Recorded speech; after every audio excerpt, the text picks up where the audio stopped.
Hi hello welcome. Hit the third case cinema trailer రపరపలాడిస్తోంది.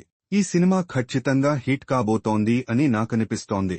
మీకేమనిపిస్తోందో comment రూపంలో తెలియజేయండి. Trailer రివ్యూలకు వెళ్లే ముందు మా వీడియోలు నచ్చినట్లయితే లైక్ చేసి, షేర్ చేసి మా ఛానల్ను సబ్స్క్రైబ్ చేయండి.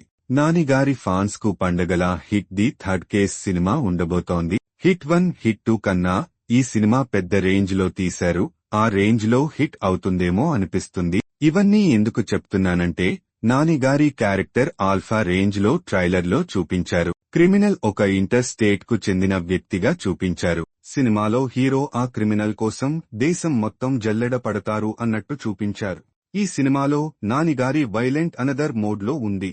నాని గారి స్క్రీన్ ప్రెజెంట్ ను చూస్తే గూస్ బంప్స్ వచ్చేస్తున్నాయి. నానిగారు ట్రైలర్ స్టార్టింగ్ లో చెప్పే సర్ క్రిమినల్స్ భూమిపై పైన ఉంటే 10 ఫీట్ జైల్లో అయినా ఉండాలి, భూమి లోపల ఉంటే 6 ఫీట్ హోల్లో ఉండాలి అనే డైలాగ్, తరువాత ఎండింగ్ లో చెప్పే డైలాగ్ సినిమా రేంజ్ ఏందో అర్థమైతాంది.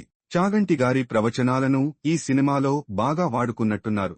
సొసైటీలో ఏదైనా అరాచకాలు జరిగితే మనకే కోపం, ఆవేశం, ఆక్రోశం వస్తుంది. ఆ కోపం, ఆవేశం, ఆక్రోశం ఈ సినిమాలో నానిగారి పాత్రతో డైరెక్టర్ బాగా చూపించబోతున్నారు. సినిమాటోగ్రఫీ ఎక్సలెంట్, టేకింగ్ పరంగా సూపర్. ట్రైలర్లోనే ఇన్ని ఎలివేషన్ సీన్స్ ఉన్నాయి. ఇంకా సినిమాలో ఏ రేంజ్ లో ఎలివేషన్స్ ఉన్నాయో చూడాలి. ఇది అర్జున్ సర్కార్ షో.